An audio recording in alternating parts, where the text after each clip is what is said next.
Vossa Excelência falou, vale a pena sacrificar as vidas dos que estão aqui em função dos que ainda vão nascer? Foi isso, né?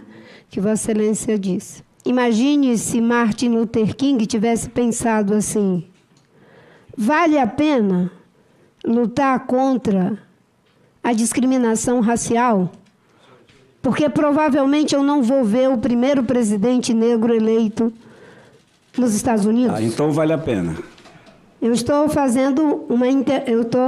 desenvolvendo o meu raciocínio, se Vossa Excelência me permitir. Claro que vou permitir, eu só quero saber se vale a pena. Como Vossa Excelência me disse que eu tinha o direito de falar, então eu agradeço se puder continuar o meu raciocínio. Obrigada. O que nós estamos fazendo para proteger as florestas não pode ser colocado em oposição à vida dos que estão aqui agora. Porque a Amazônia, em 1975, tinha apenas 0,5% de área desmatada. De repente, chegou uma ideologia integrar para não entregar, que estimulou a que se desmatasse para poder desenvolver a região. E o que aconteceu? Nós diminuímos a pobreza na região? Não diminuímos. Mas o que era apenas 0,5% em 1975, senador, agora já é 18% de área desmatada. Isso é o tamanho da Itália e da Espanha juntos. E continuamos tendo pobreza. Para muitos, para poucos é vantajoso, porque apropriam-se das riquezas de forma privada, deixam o rastro de destruição de forma generalizada, não só para o Brasil, mas para o mundo. E dessa forma, a gente tem uma situação em que não dá para fazer esse tipo de interpelação. O custo da vida humana deve ser sempre respeitado. A vida humana deve ser sempre preservada. Eu, mais do que ninguém, sei disso. Na época em que eu vivi situação de violência, por outros caminhos, não porque estavam querendo proteger a floresta, mas porque queriam destruir a floresta, infelizmente não tinha ninguém para filmar. Não tinha. Mas eu sei de memória e posso relatar o que aconteceu durante dos meus 17 anos aos meus 28 anos, quando eu vi ser assassinado o Chico Mendes. O que está se propondo é não sacrificar os recursos de milhares de anos pelo lucro de poucas décadas. E é possível fazer isso sem prejudicar o emprego. É possível fazer isso sem prejudicar o processo produtivo. É possível. É uma escolha. É um investimento. Dá para fazer num passe de mágica? Obviamente que não. Mas tem que encarar essa transição. Sem violência. Em relação à terra indígena, que Vossa Excelência se referiu, a terra indígena Yanomami. Yanomami e Apitereua. Foram vários filmes que Vossa Excelência colocou. No caso da terra indígena Apitereua, ela foi criada para cumprir com a função que ela está estabelecida dentro do marco regulatório brasileiro e da Constituição Federal. Ela é hoje a área mais desmatada, a terra indígena mais desmatada do Brasil. 319 quilômetros quadrados de floresta nativa entre 2019 e 2022. Uma área quase igual à da cidade de Belo Horizonte. Vossas Excelências sabem que as populações indígenas, elas têm o direito sobre seus territórios originários, naqueles que o Constituinte, igualmente originário, entendeu que deveriam ser demarcadas suas áreas. Ela foi demarcada. E aí nós temos que separar determinadas situações.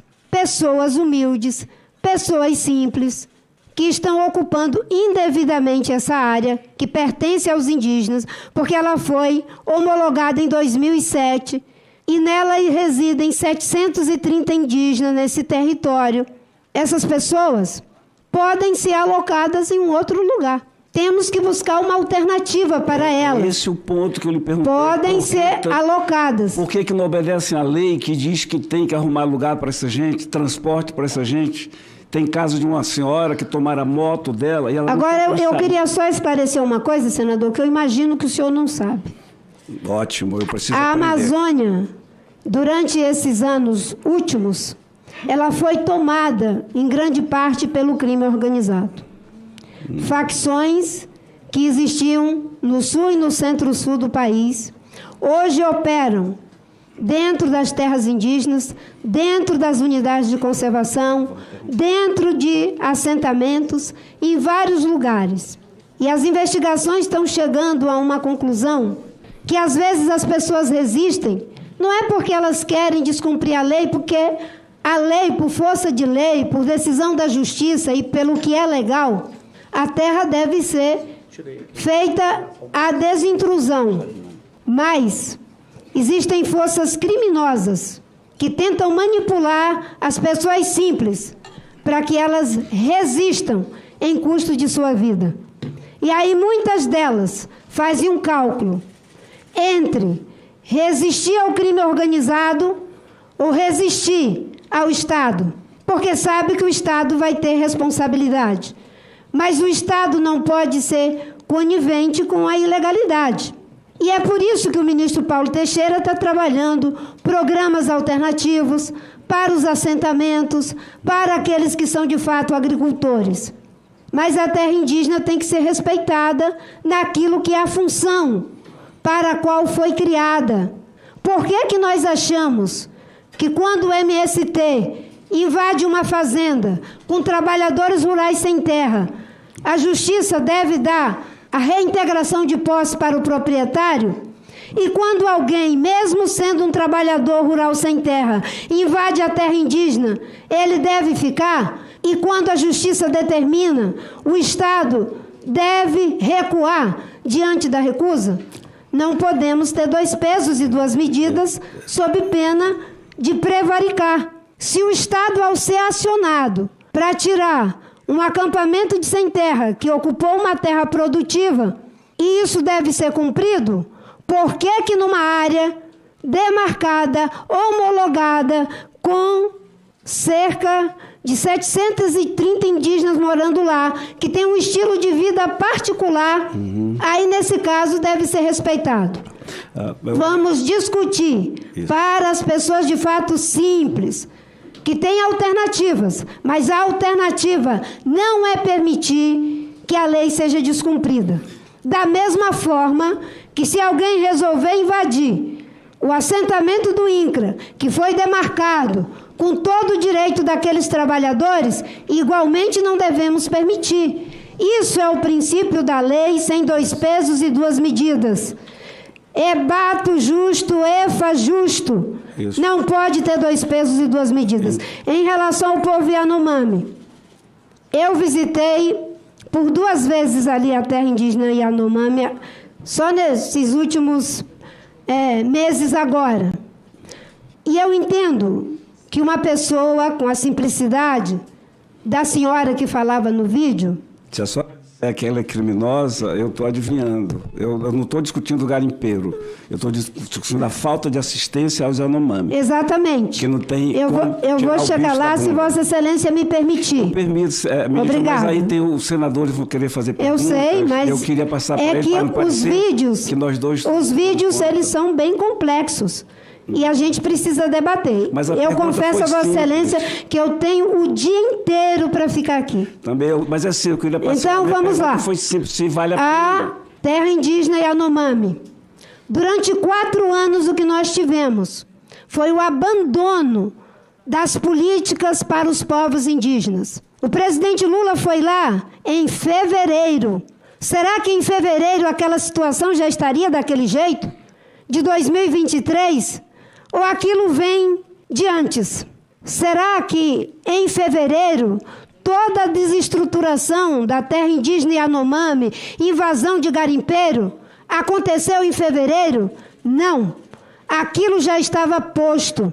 E aquela senhora, quando ela diz que ela dá um pouco de leite, um pouco de arroz, o que os indígenas querem, que nós temos a obrigação de prover, é que eles tenham seus rios não com mercúrio, que eles tenham seu rio com o peixe, que eles tenham a sua mata com a caça que lhes é facultado o direito de tirar para o seu provimento, que eles possam viver de acordo com o seu estilo de vida. Por isso que o presidente Lula decretou emergência e está sendo mobilizado um conjunto de ações e pela fiscalização do IBAMA, da Polícia Federal, da PRF, todo mundo junto, a gente está enfrentando o problema. Não é de pequena monta. Quando a gente sobrevoa e vê aquelas crateras, eu pergunto, aquele garimpo é legal? Não, é criminoso.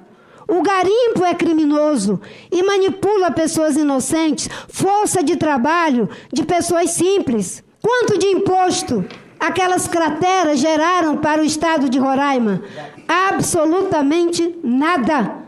O que nós temos ali é o uso indevido das riquezas do subsolo, a agressão àqueles povos, mulheres, crianças, adolescentes foram estuprados ali dentro. Agora, eu não vou ficar aqui fazendo julgamento a priori de quem é criminoso ou não, porque quem faz isso é a justiça. Na democracia, quem determina quem é criminoso e quem não é criminoso não somos nós, é a justiça. É um julgamento correto, com a ampla defesa.